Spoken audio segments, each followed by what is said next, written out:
Aimables téléspectateurs, je vous salue dans le précieux nom de notre Seigneur Jésus-Christ et je vous souhaite le bienvenu à ce nouveau numéro de votre magazine socio-chrétien Menuram, le magazine qui vous apporte édification au travers de la parole de Dieu, mais qui vous ajoute également un plus au travers de ces différents thèmes qu'il exploite. Pour ce soir, je ne suis pas seule sur ces plateaux. Je reçois un homme de Dieu, il nous vient de très loin. Il s'agit du pasteur Jean-Claude Ndagano. Il est le pasteur responsable de l'église Rema Jesus is Ministries à Poche en Afrique du Sud. C'est avec lui que nous abordons un thème intitulé « Merci les problèmes ». Vous avez certainement de problèmes, cette émission tombe à pic. Suivez-la attentivement et vous aurez des résolutions à vos problèmes. Pasteur Jean-Claude Ndagano, bonsoir. Bonsoir, Sœur Clémence. Bienvenue sur ces plateaux. Merci beaucoup. Et bonne arrivée à Kinshasa. Merci beaucoup. Vous venez de très loin. Merci. Vous êtes là pour un travail ici, mais vous n'avez pas manqué de passer sur Menuram pour bénir le peuple de Dieu qui vous suit de partout. Cela a toujours été un plaisir pour moi de me retrouver sur ce plateau. Merci. Pasteur, nous parlons des merci des problèmes. Mais avant de prendre d'abord notre thème, notre texte, pasteur, est-ce que récemment vous aviez eu un problème ou vous êtes au milieu de problèmes? Qu'est-ce qui vous a inspiré? Récemment, j'ai eu beaucoup de problèmes. Vous avez eu beaucoup de problèmes. Je comprends maintenant. J'en ai connu beaucoup. Et dans ma vie, j'ai toujours des problèmes. Ah bon, le problème, on en a toujours dans la vie. Finalement, j'étais inspiré à comprendre que c'est important d'avoir des problèmes. Ok. Je dis c'est important. Ces problèmes ont déjà trouvé des résolutions. Il y en a qui ont trouvé des résolutions, il n'y en a pas encore. Mais je suis content d'être dans des problèmes. Ok. D'accord, pasteur. Prenons le texte du jour, le passage du jour. Le passage du jour, c'est 1 Thessaloniciens chapitre 5, verset 18. Un verset que beaucoup de nous connaissons tous. Rendez grâce en toutes choses. Rendez grâce à Dieu en toutes choses. Car c'est à votre égard la volonté de Dieu en Jésus-Christ. Amen. Amen. Nous rendons aussi gloire à Dieu pour ce soir et pour ce message qu'il nous envoie ce soir. Pasteur, définissons d'abord le concept. Quand on parle de merci, on le dit souvent, mais parfois on ne comprend pas vraiment le sens de merci. Merci, c'est d'abord, c'est un mot. C'est une expression, c'est quoi exactement merci? Merci, c'est une expression qui est très courante et qui a pour une expression courante de politesse d'abord. Il faut commencer par là. C'est une expression de politesse. Et elle est là pour exprimer soit la gratitude, soit la reconnaissance, ou soit encore, comme on dit, une action de grâce. Donc, on vient, en français, on dit remercier quelqu'un. Il y a le mot merci dedans. Mais je ne peux pas définir un mot en utilisant le même mot. Alors, quand on dit on remercie quelqu'un, c'est parce qu'on a eu un acte de bienfaisance et quelqu'un poliment vient et dit merci. Tout à fait. Donc, ceux qui disent merci sont polis. Mais on peut aussi dire merci, on peut aussi manquer quelqu'un du respect en disant merci. Il vous a choqué, mais au lieu de mal réagir, vous lui dites seulement merci. Vous savez, quand quelqu'un dit merci parce qu'il a reçu un acte de malfaisance, ça a deux connotations. Soit la personne est vraiment sérieuse en disant merci. Là, la personne entre maintenant dans le cadre de l'émission d'aujourd'hui. De l'émission d'aujourd'hui. Donc, c'est une personne qui n'est pas seulement polie, mais qui comprend les avantages de ce merci. Ou des problèmes qu'on a posés pour lui. Soit aussi, c'est quelqu'un qui n'est pas sincère. Parce qu'on lui a fait du mal, il ne devrait pas dire merci. Il est choqué, il se dit, en disant merci, peut-être ils croiront que je suis une bonne personne. Mais alors que ce n'est pas cela. Ok, mais il peut aussi vous réserver des surprises désagréables hein, en vous disant merci. Exactement. Quand il vous dit merci, mais il dit prochainement, ou vous. Je l'aurai. Je l'aurai. Je l'aurai. Je prépare quelque Je l'aurai. chose. Mais je préfère ne pas aller de ce côté-là parce que là, c'est le travail du diable. Je suis venu ici pour éviter que les gens ne disent merci en ne le disant pas du cœur. Parce que comme je dis, c'est une expression de politesse, oui, mais c'est aussi ça. Un merci doit être sincère. Okay, c'est-à-dire quand je dis merci, je dois être convaincu dans mon cœur que la sœur Clémence m'a fait du bien et j'ai dit merci pour cela. Et le merci que je dis de la bouche doit d'abord être un merci du cœur. Okay. Le cœur doit être reconnaissant pour ce bienfait. Parce que je dis gratitude, reconnaissance et action de grâce. Nous venons vers le Seigneur, la Bible dit avec comment? Nous entrons dans son palais, dans ses portes avec des actions de grâce. Quand je viens vers le Seigneur, je viens avec action de grâce. Pourquoi? Parce que tout ce qui m'est arrivé au jour, il n'y a rien qui se passe sous le soleil sans que Dieu n'en soit le maître. Okay. Je reconnais que Dieu est maître. Même si c'est le diable qui a occasionné cela, ça ne pourrait pas m'arriver si Dieu n'a pas permis. Okay. Alors je dis Seigneur, merci pour tout. Merci pour la semaine, merci pour aujourd'hui. Et merci, le merci là comme vous venez de dire. Et merci pour l'émission d'aujourd'hui parce que vous m'avez invité. Et merci, ce merci doit être sincère. Sincère. Cet élément m'a beaucoup plu. Mais pasteur, sincère. Il n'y a pas que merci, parce que notre thème, c'est merci les problèmes. Les problèmes. Définissons un peu un problème. C'est quoi un problème? Les problèmes, on peut, le dictionnaire le définit de 4 manières. Il y a 4 définitions du problème. Premièrement, un problème, c'est une question difficile à résoudre. Okay. Je donne un exemple de mathématiques. Tu as une intégrale à résoudre. C'est un problème.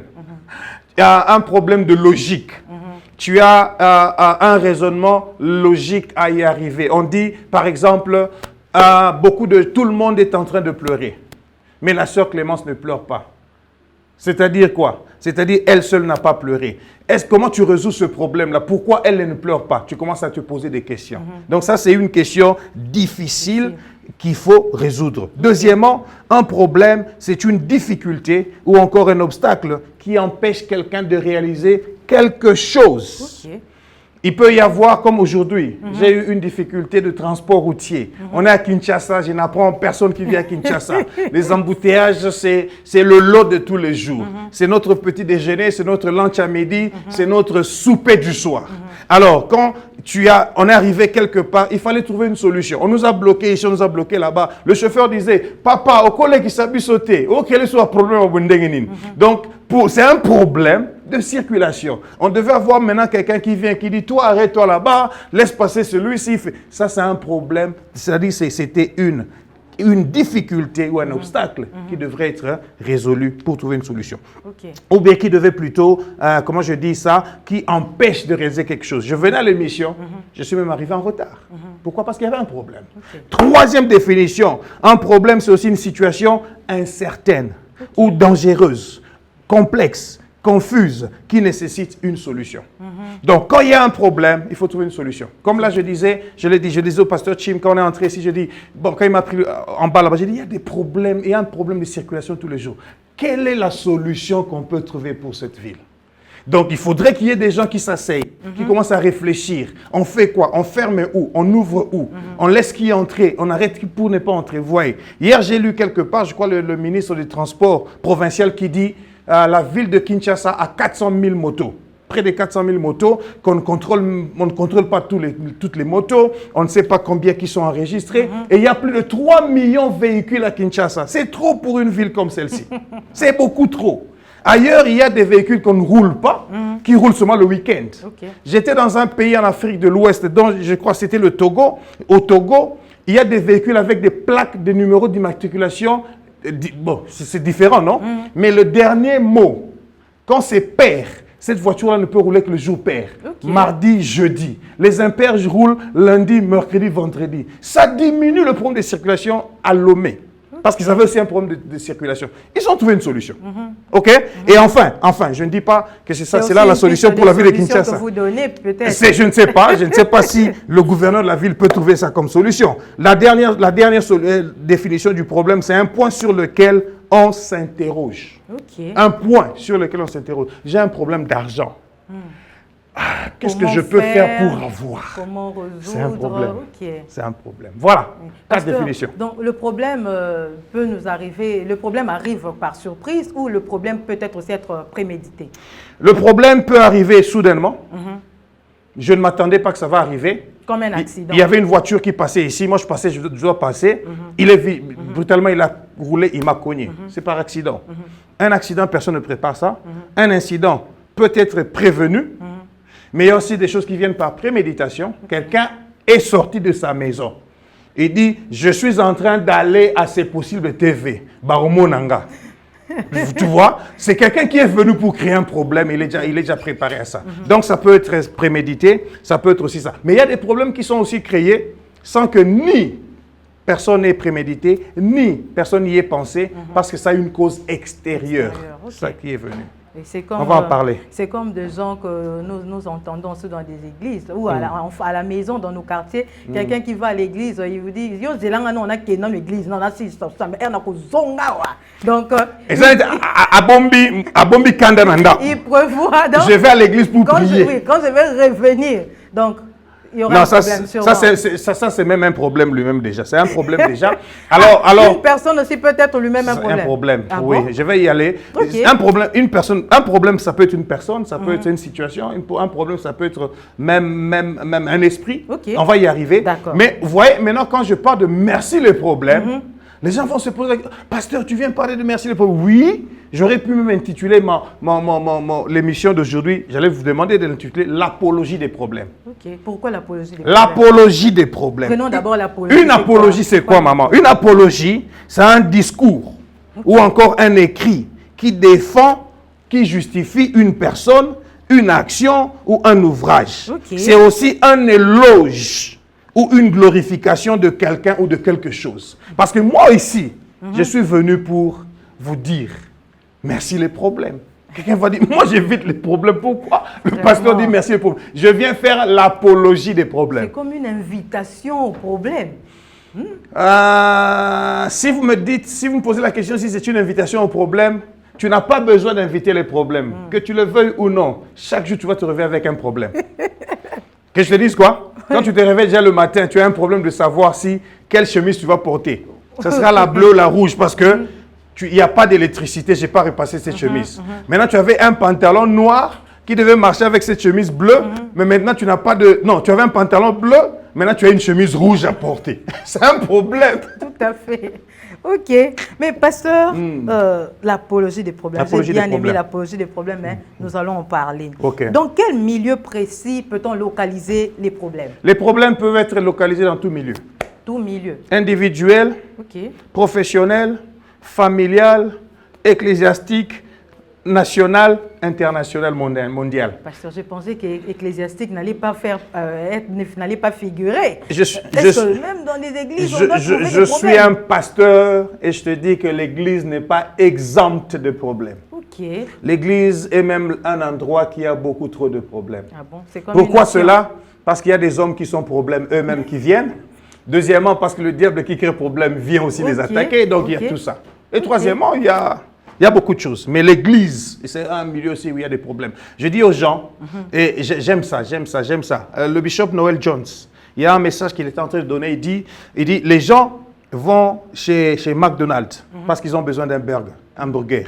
Ils vont acheter ça chez McDonald's. Et les gens viennent à l'église parce qu'ils ont des problèmes. Voilà pourquoi l'église, c'est un lieu de conglomérat de problèmes. Chacun venait avec le problème. Alors, on vient poser les problèmes à qui? On devrait venir le poser à Dieu. Mais beaucoup de problèmes viennent sur la tête du pasteur. Ça devient encore un autre problème. Ça, c'est créer encore un problème pour les pasteurs. Mais il a son rôle d'en résoudre quelques-uns et les autres qui ne peuvent pas, de le remettre à des hommes qui peuvent les résoudre ou nous amener tous à Dieu pour aller chercher la solution. D'accord, pasteur, parce que nous avons compris qu'on doit trouver les problèmes dans tous les milieux. Même l'Église n'est pas exemptée des problèmes. Mais peut-on aussi reconnaître ou identifier un problème dans le milieu où l'on vit? Oui. Quand tu veux identifier un problème, c'est chaque fois que tu as une situation qui te pose des questions à résoudre ou qui t'amène à chercher une solution. Tout ce qui t'amène à chercher une solution, c'est un problème. Tout ce qui vient avec des questions auxquelles tu dois donner des réponses, deux fois des réponses difficiles, c'est un problème. Ok. Alors, pour identifier un problème, on identifie un problème lorsqu'on a des questions qui doivent venir après la situation que tu as là. Si manger pour toi n'est pas un problème, c'est bon.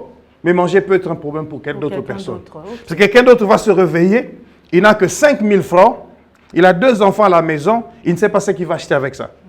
Mais toi, tu te réveilles le matin, tu as des provisions à la maison. Okay. Mais le deuxième problème peut être maintenant qu'il n'y a pas de courant, tu n'avais pas prévu de la braise à la maison.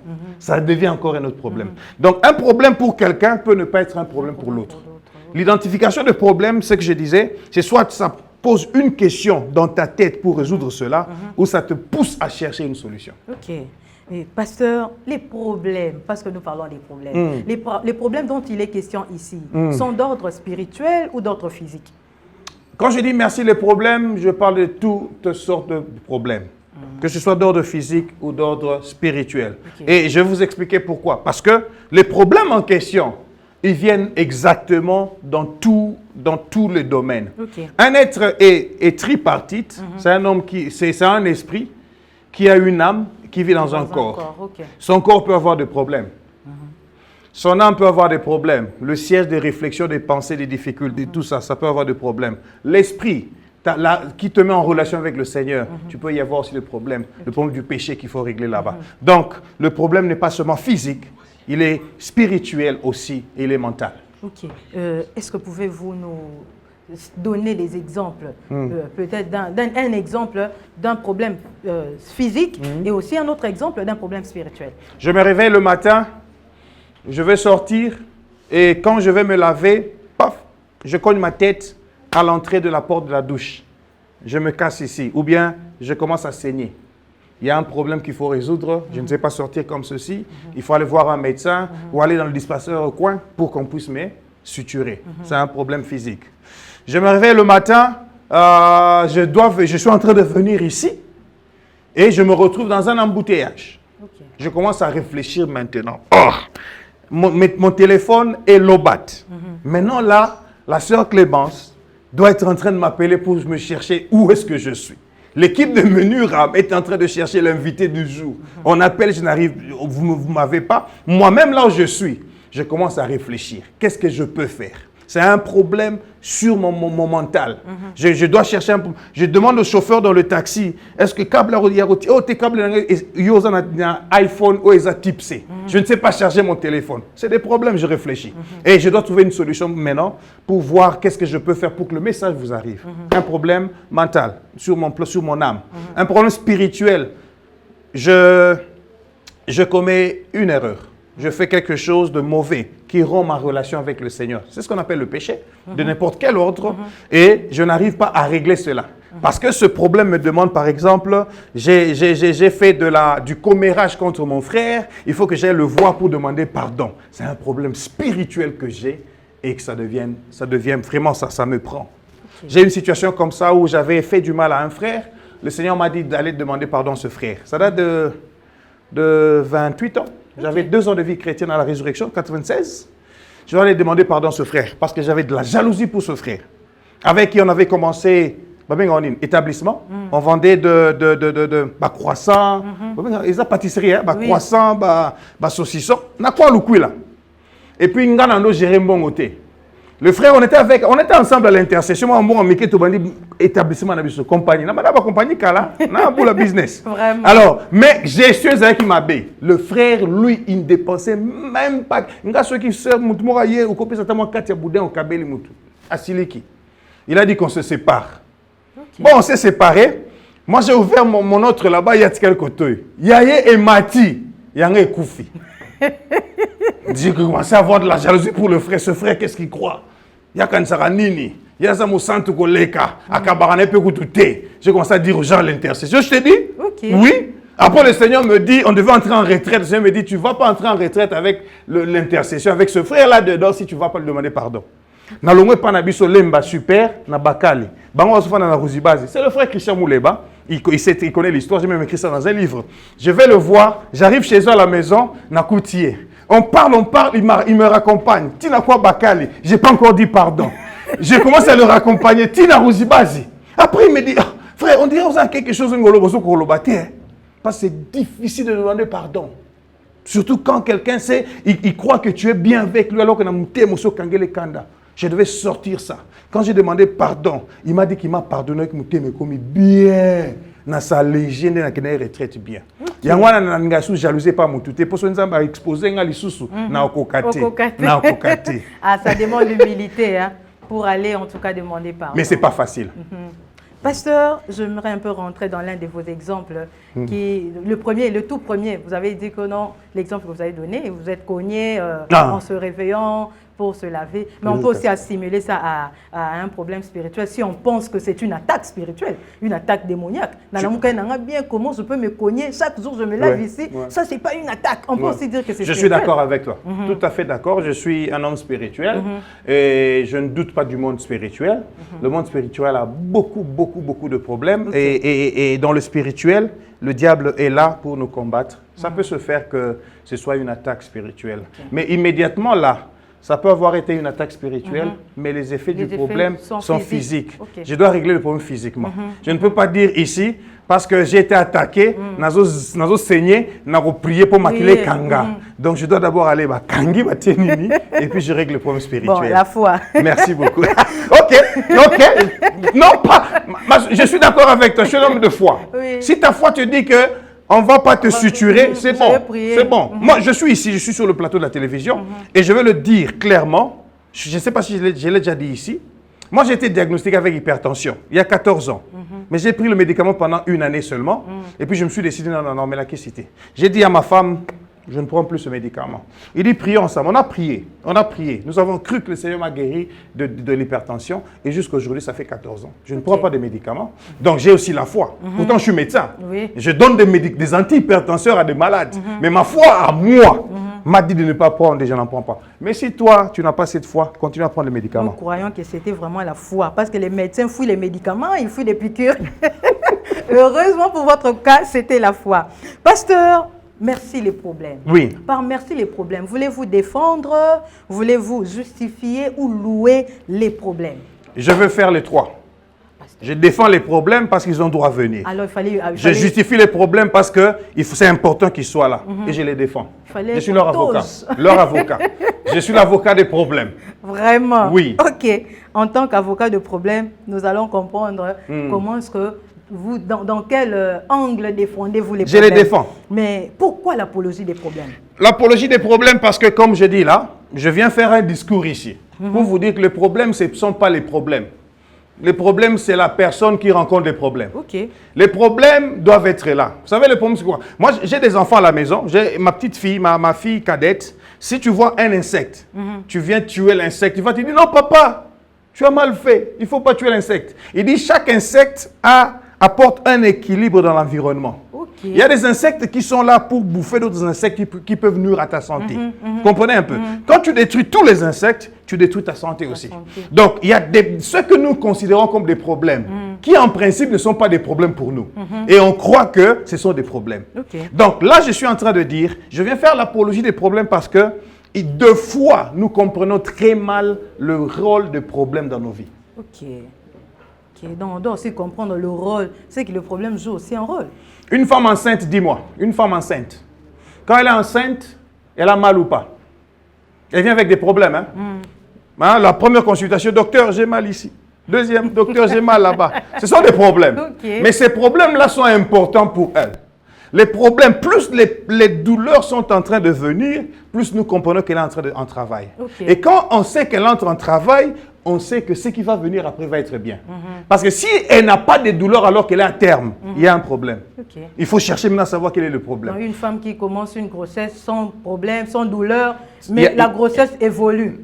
Je n'ai pas mal. Je n'ai pas de malaise. Il peut y avoir un problème. Elle peut ne pas avoir de malaise, mais elle ne peut jamais aller à l'accouchement sans malaise, sans problème. Vraiment. Alors, ces problèmes nous aident à savoir qu'il y a un problème qu'il faut résoudre.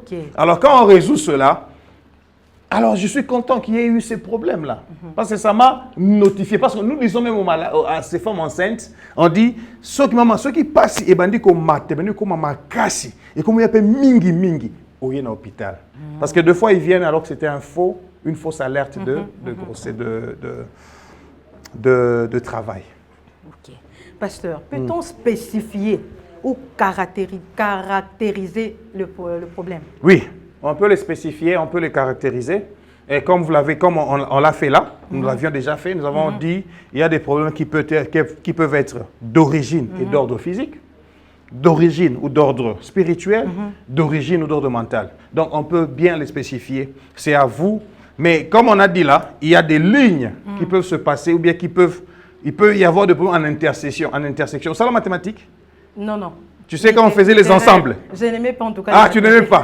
Quand on fait les ensembles, ensemble A, ensemble B, Oui. qui viennent se trouver ça, ensemble, je connais. il y a des éléments au milieu là, des éléments en intersection. En intersection, oui. OK? Il y a on peut trouver des choses en intersection comme ça. Un problème qui est du côté A et B. Comme j'avais donné un problème, exemple là, effet physique, mais un problème d'origine spirituelle. Ok. Très bien. Pasteur, j'aimerais qu'on s'attelle un peu sur les problèmes Ok. avant de poursuivre. Ok. Nous rencontrons beaucoup de problèmes, beaucoup plus dans les milieux familiaux. Hmm. Chaque famille, en tout cas, il ne manque pas de problèmes. Maintenant, Dieu me te le bien, moi. Ah, pasteur.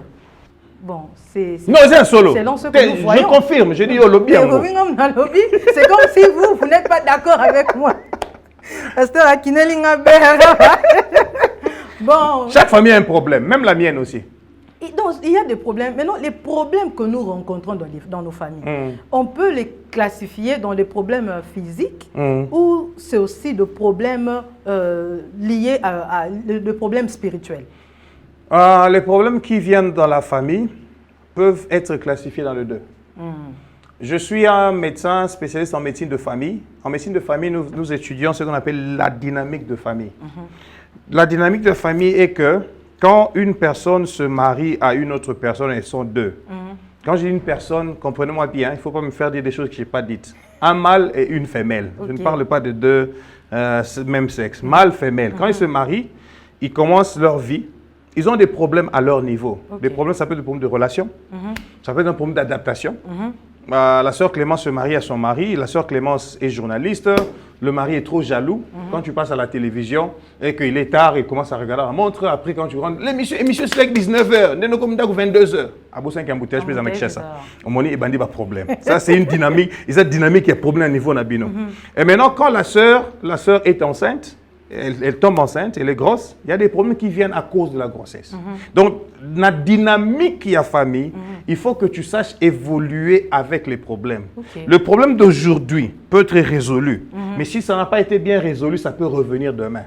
Mais si un problème est bandaki parce que c'est un problème de communication et qu'on a bien communiqué, je vais donner un exemple. Moi, quand je me suis marié, ma femme est de nature très calme.